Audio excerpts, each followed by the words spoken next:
welcome everyone. My name is Ryan Thomas, and I'm going to be the host for this TLC session.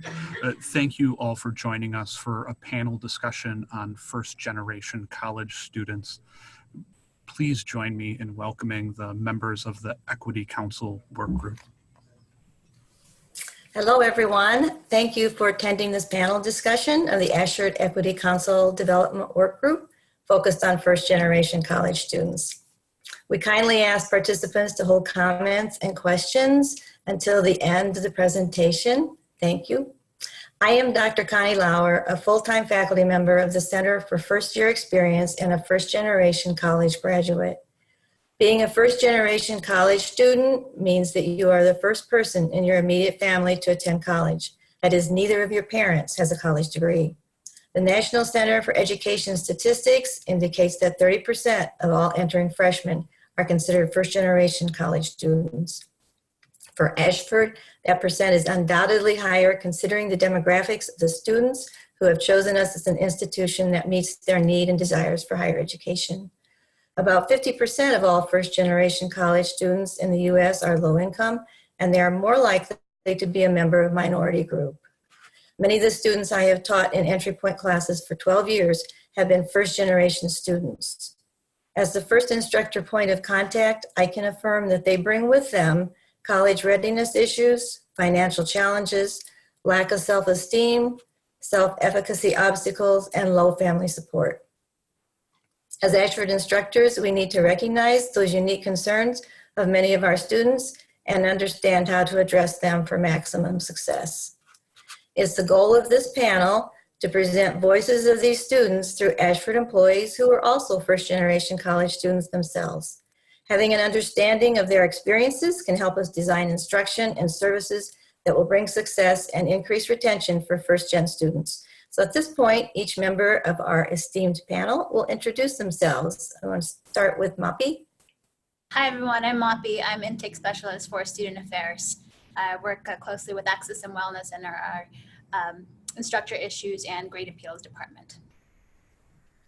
Lupita. Hi everyone, my name is Lupita Lanz. I'm a student advocate here with Ashford University. I've been with Ashford for almost 7 years and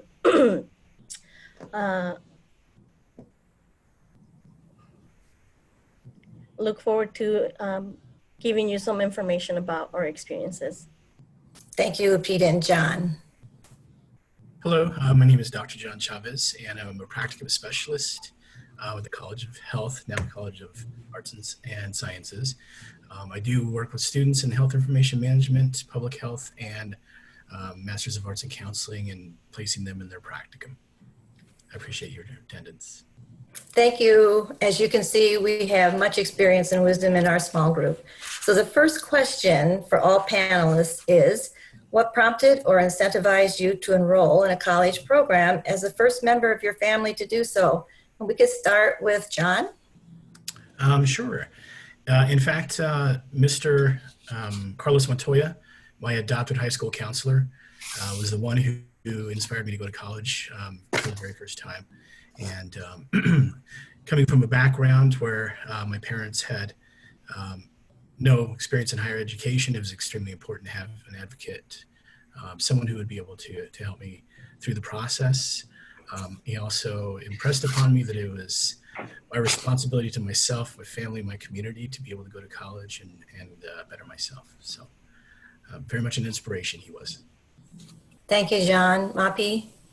My high school promoted going to college quite a bit, and my high school teachers, along with my parents, especially my mom, really taught me the value of higher education. So they were really the big reason why they incentivized me to continue moving forward after high school, knowing how important it would be for me to have a better future with a career. Thank you. Lupita? Yeah, I actually, right out of high school, I was not able to go right into college. Got a job and I started working as a legal assistant for a law firm and then moved into working for an immigration attorney.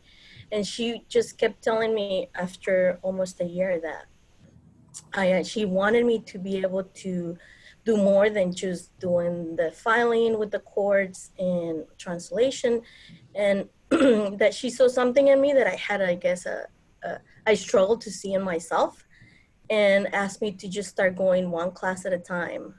And it took me a little bit to kind of decide to listen to her, just thinking of all my responsibilities at home, working parent, and realized, I wanted to get a higher degree, and I wanted to do that and show my son that it's important to have a education. And so I just took that first step to go and check out what was needed, and I started the process. And those are much the same stories we hear in the entry point classes from our students who are entering college for the very first time and didn't have a mentor or an encourager at home. My situation was the same. My parents didn't feel it was important to go to college.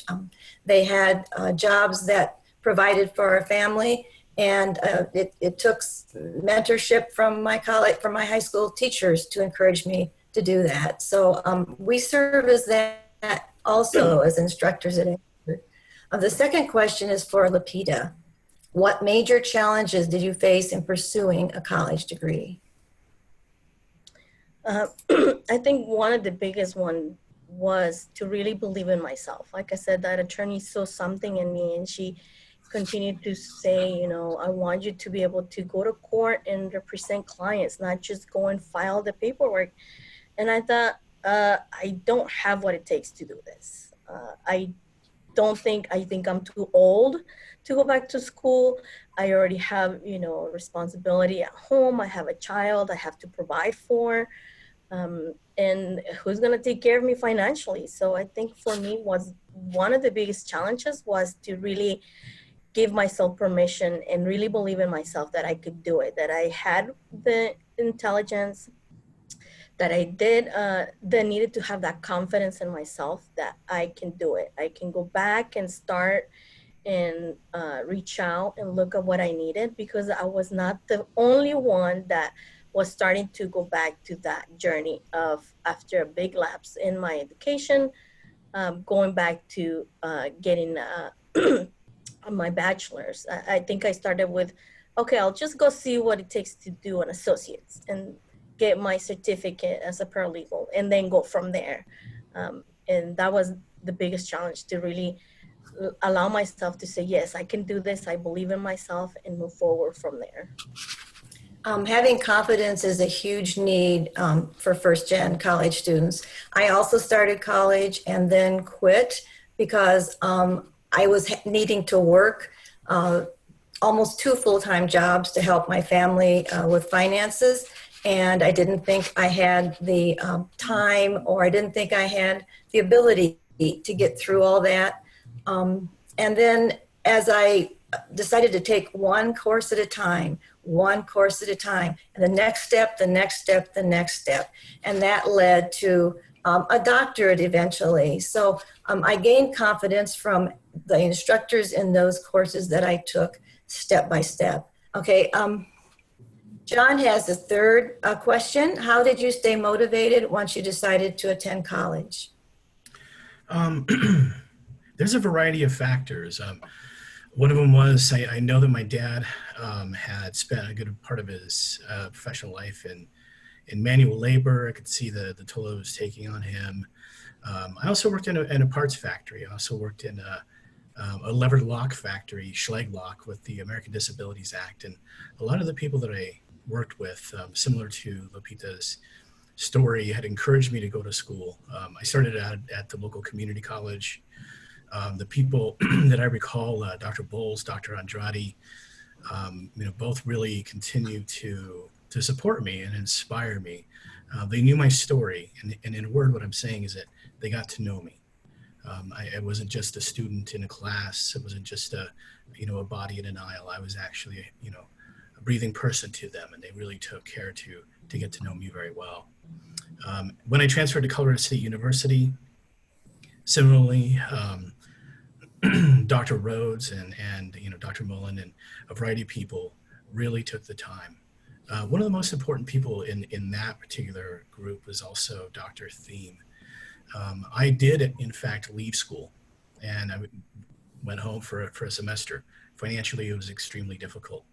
And at that time, Dr. Thiem had asked if there's anything that he could do, and I mentioned, well, just be patient, and I promise I'll try to come back. And he told me, well, I'm going to call you every 2 weeks until you come back. I partly thought that he was joking, but he wasn't. He did call me at home, my home phone number, and we would talk. And eventually, I went back to Colorado State University. Dr. Lauer, similar to your experience, I then went on for my master's degree. Eventually went on and completed my doctorate degree. But it was really a lot of people who took out the time in their lives to get to know me, to really work with me, and whatnot. The other circumstance was that I was a young father. That motivated me a lot, so I can continue to go on, be able to create a life for myself that was of my own making, but with a great amount of support, so that my son would have the best chance to do what he needed to do. And it didn't matter what he did, just so long as he was happy, and that's made me proud ever since. Thank you, John. Very, very inspiring.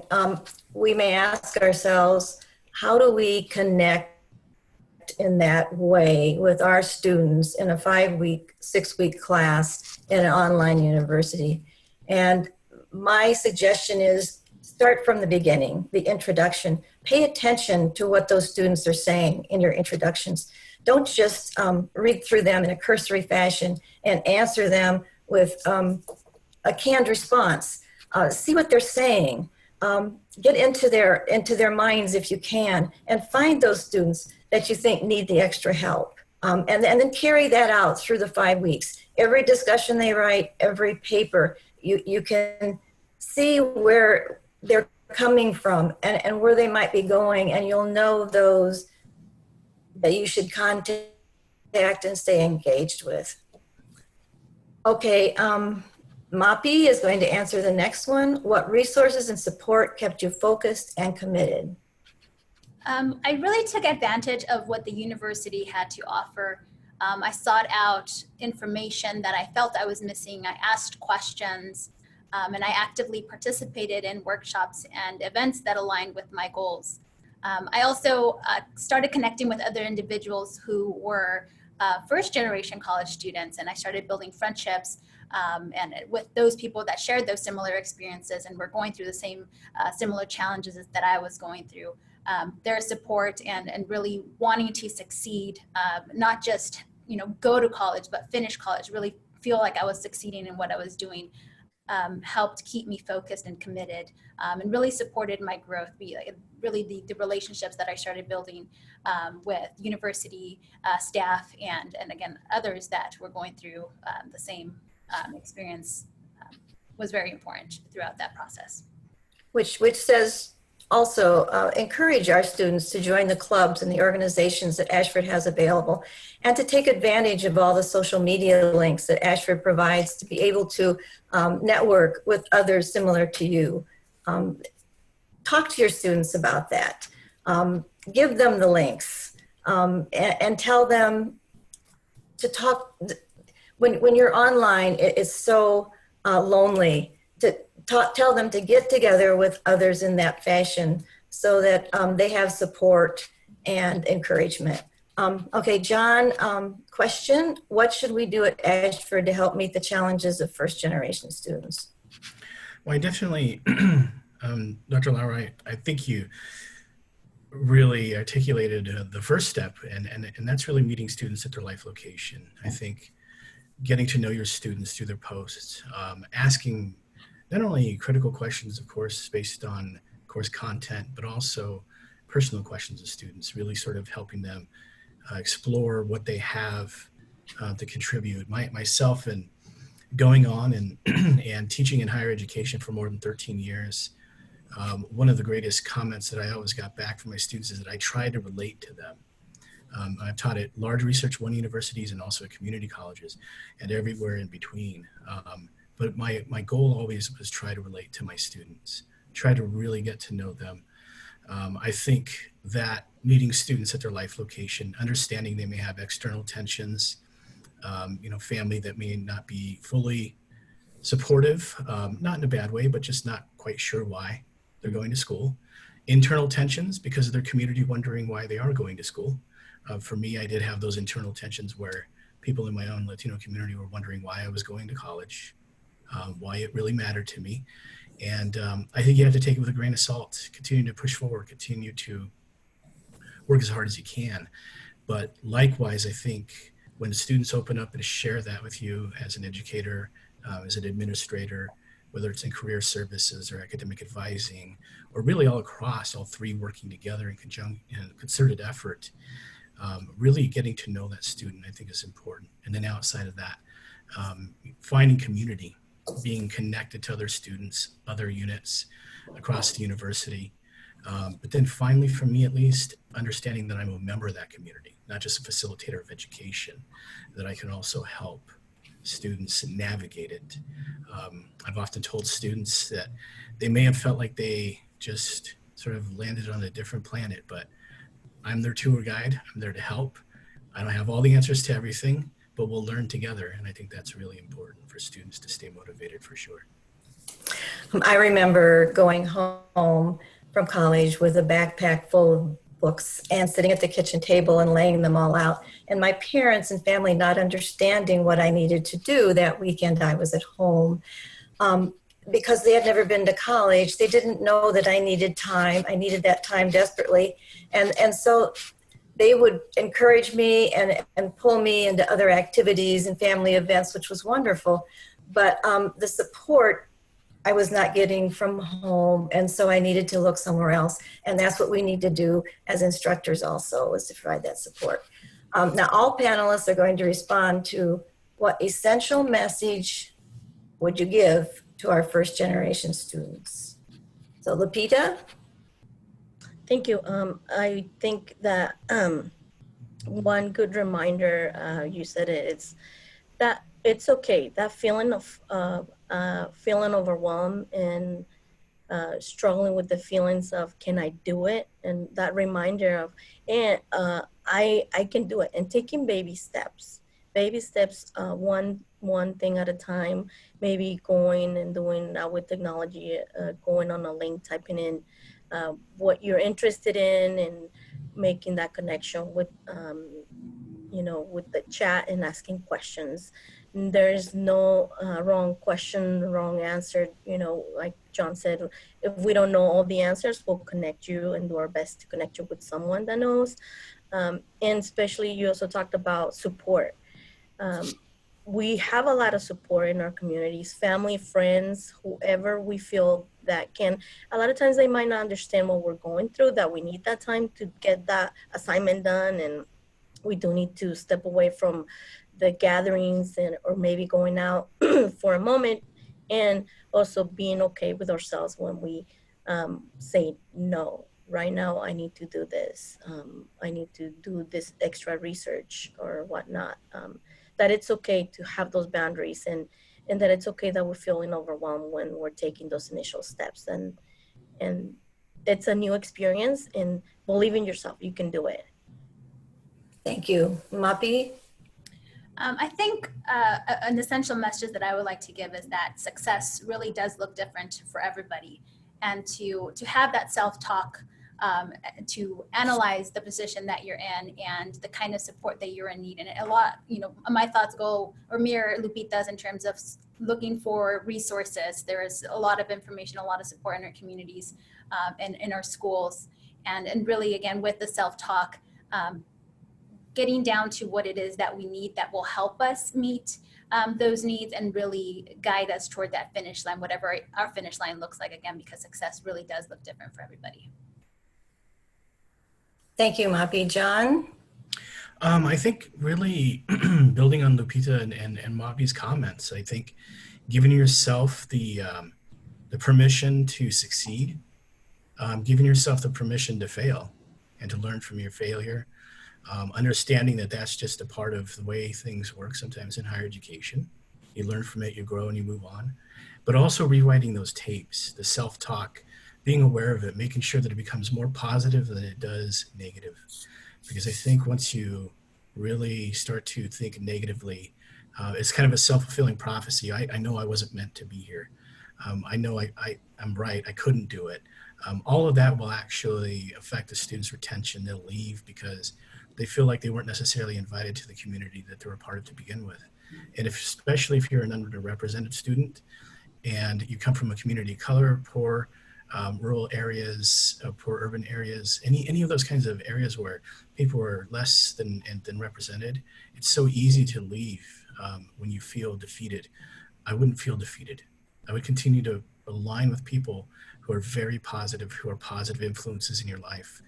Align with those professors who you feel like you have an affinity with. Align with those advisors who you feel you've had great conversations with, and they'll point you in the right direction to all of us who can really help them in the best way we can and in the role that we play. And I think that's extremely important. Awesome, everyone. Thank you. So what I want to say to the instructors who are attending, if you see the characteristics that we have revealed for first gen students, or if students self-identify, take time to connect with those students and use some of these suggestions for helping them have more success and a better quality experience. See what you can do to help them. Okay, I'm going to try to share my screen. How? Maybe.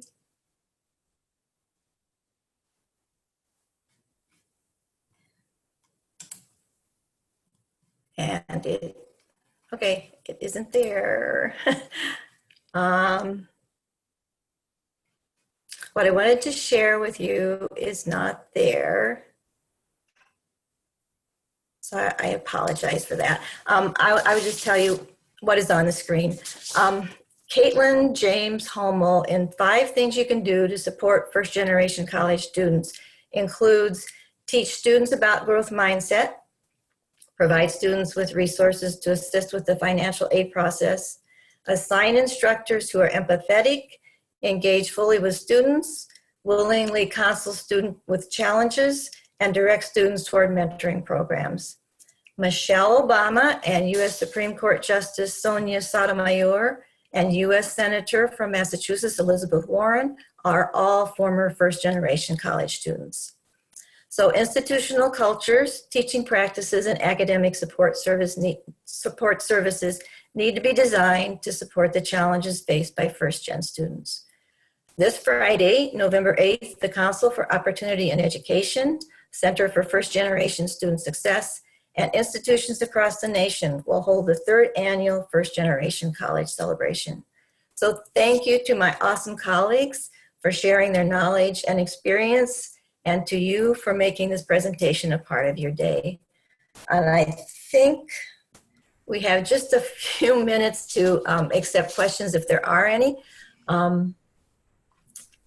I haven't been able to look at the chat, so is there anything that was a burning question that you would like to retype?